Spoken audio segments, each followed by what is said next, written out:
Tuesday, June 5, 1883. Rakal and Hazra were staying with the master in the temple garden at Dakshineswar. M2 had been there since the previous Sunday. As it was a weekday, there were only a few devotees in the room. Generally, people gathered there in large numbers on Sundays or holidays. It was afternoon. Sri Ramakrishna was telling the devotees about his experiences during his God-intoxicated state. Master, 2M. Oh, what a state I passed through. At that time I didn't eat my meals here. I would enter the house of a Brahmin in the village or at Baranagar or at Ariadaha. Generally it would be past mealtime. I would just sit down there without saying a word. If the members of the household asked me why I had come, I would simply say, I want something to eat. Now and then I would go, uninvited of course, to Ram Chatterjee's house at Alambazar or to the Chowdhuries at Dakshineswar. But I didn't relish the food at the Chaudhry's house. One day I begged Mathur to take me to Devendra Tagore's house.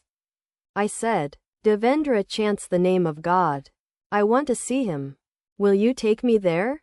Mathur Babu was a very proud man. How could one expect him to go to another man's house uninvited? At first he hesitated, but then he said, all right, Devendra and I were fellow students. I will take you to him. Another day I learned of a good man named Dina Mukherjee, living at Bagbazar near the bridge. He was a devotee. I asked Mathur to take me there. Finding me insistent, he took me to Dina's house in a carriage. It was a small place. The arrival of a rich man in a big carriage embarrassed the inmates. We too were embarrassed. That day Dina's son was being invested with the sacred thread. The house was crowded, and there was hardly any place for Dina to receive us. We were about to enter a side room, when someone cried out, please don't go into that room. There are ladies there. It was really a distressing situation. Returning, Mathur Babu said, Father, I shall never listen to you again.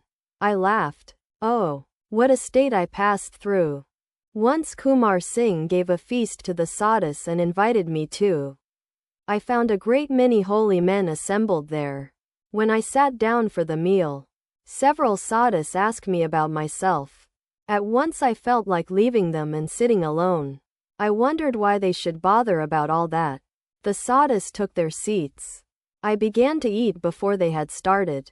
I heard several of them remark, oh, what sort of man is this? Single quote quote.